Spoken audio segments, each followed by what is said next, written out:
मुख्यमंत्री नायब सिंह सैनी की अध्यक्षता में हरियाणा मंत्रिमंडल की बैठक आज सुबह मुख्य सचिवालय के कमेटी रूम में शुरू हो चुकी है। मंत्रिमंडल की यह दूसरी अहम बैठक है जिसमें लगभग 2.5 दर्जन एजेंडों पर चर्चा होने की उम्मीद है। इस बैठक में कर्मचारियों से जुड़े एजेंडों पर चर्चा होनी है। इसके अलावा अन्य वित्त विभाग से संबंधित एजेंडों पर भी चर्चा संभव है। सबसे ज्यादा जिस बात पर नजर है वो है कॉमन एलिजिबिलिटी टेस्ट यानी CET, जिसके संशोधन पर विचार होना है। CET में संशोधन होने के बाद नया CET हो सके। संभावना है कि CET में संशोधन का एजेंडा कैबिनेट की बैठक में रखा जा सकता है। अभी तक CET पास उम्मीदवारों में से स्क्रीनिंग टेस्ट के लिए 4 गुना को शॉर्टलिस्ट करने का प्रावधान है। सामाजिक और आर्थिक मानदंड के अंक भी CET में शामिल हैं।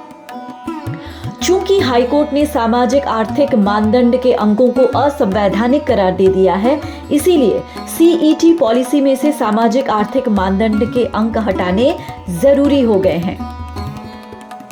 सरकारी नौकरी में सरकार का ये प्रस्ताव है कि 10 गुना CET पास उम्मीदवारों को शॉर्टलिस्ट किया जाए। अब कैबिनेट की बैठक में इस पर चर्चा होनी है और चर्चा के बाद तय होना है कि CET क्वालिफाई किया जाएगा या 10 गुना को ही शॉर्टलिस्ट करने का प्रावधान किया जाएगा या 10 गुना से ज्यादा का प्रावधान रखा जाएगा।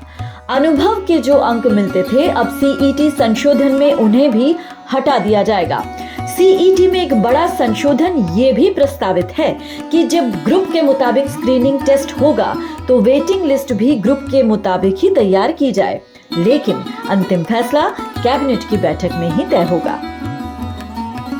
हरियाणा कौशल रोजगार निगम पॉलिसी में भी संशोधन हो सकता है। चूंकि पंजाब हरियाणा हाईकोर्ट ने CET में किए सामाजिक आर्थिक मानदंड के अंकों के प्रावधान को असंवैधानिक करार दे दिया है और हरियाणा कौशल रोजगार निगम पॉलिसी में भी सामाजिक आर्थिक मानदंड के अंकों और अनुभव के अंकों को जोड़ने का प्रावधान है, इसलिए मंत्रिमंडल की बैठक में हरियाणा कौशल रोजगार निगम की पॉलिसी में से सामाजिक आर्थिक मानदंड के अंक और अनुभव के अंक हटाने का प्रस्ताव रखा जाएगा। मंत्रिमंडल की बैठक में चर्चा के बाद नीति में संशोधन होगा। अभी इन दोनों के 10-10 अंक मिलते थे, लेकिन इन्हें हटाने के बाद 80 अंक रह जाएंगे। इसके अलावा कौशल रोजगार निगम की पॉलिसी में प्रावधान किया जा सकता है कि अगर किसी कर्मचारी को हटाया जाता है तो बाद में उसे तवज्जो दी जाएगी। हरियाणा विधानसभा में जॉब सिक्योरिटी विधेयक भी पारित हुआ था।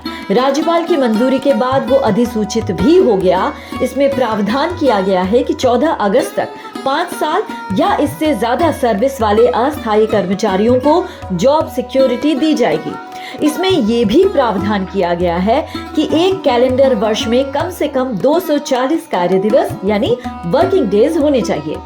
इस वजह से कई कर्मचारियों को जॉब सिक्योरिटी नहीं मिल पा रही है, क्योंकि साल 2019 में भी 14 अगस्त तक 240 दिन नहीं बनते हैं और 2024 में भी 14 अगस्त तक 240 दिन नहीं बनते हैं या किसी के 240 दिन पूरे होने में 2 दिन कम पड़ते हैं। कैलेंडर वर्ष 1 जनवरी से 31 दिसंबर तक होता है, इसीलिए कैबिनेट की बैठक में संशोधन प्रस्ताव रखा जा सकता है कि कैलेंडर वर्ष की उस दिन से शुरुआत मानी जाए। MPHW मेल पद के सर्विस रूल्स को भी कैबिनेट में मंजूरी मिल सकती है। दरअसल स्वास्थ्य विभाग में MPHW मेल का पद होता है। इस पद पर अभी तक इसलिए भर्ती नहीं हो पा रही है क्योंकि इसके सर्विस रूल्स में संशोधन नहीं हो पा रहा है। इस पद के योग्य युवा लगातार मुख्यमंत्री नायब सैनी के मुख्य प्रधान सचिव राजेश खुल्लर से मिलकर अनुरोध करते आए हैं। स्वास्थ्य विभाग ने मंत्रिमंडल की बैठक में इन नियमों को संशोधित करने की मंजूरी CM से मांगी भी थी। मुख्यमंत्री ने ये मंजूरी 26 दिसंबर 2024 को दे दी है, इसलिए कैबिनेट की बैठक में स्वास्थ्य विभाग का ये प्रस्ताव भी लाया जा सकता है। मंत्रिमंडल की मंजूरी के बाद ये पद भर्ती के लिए हरियाणा कर्मचारी चयन आयोग के पास भेजे जाएंगे। Bureau input, PTC news, Haryana.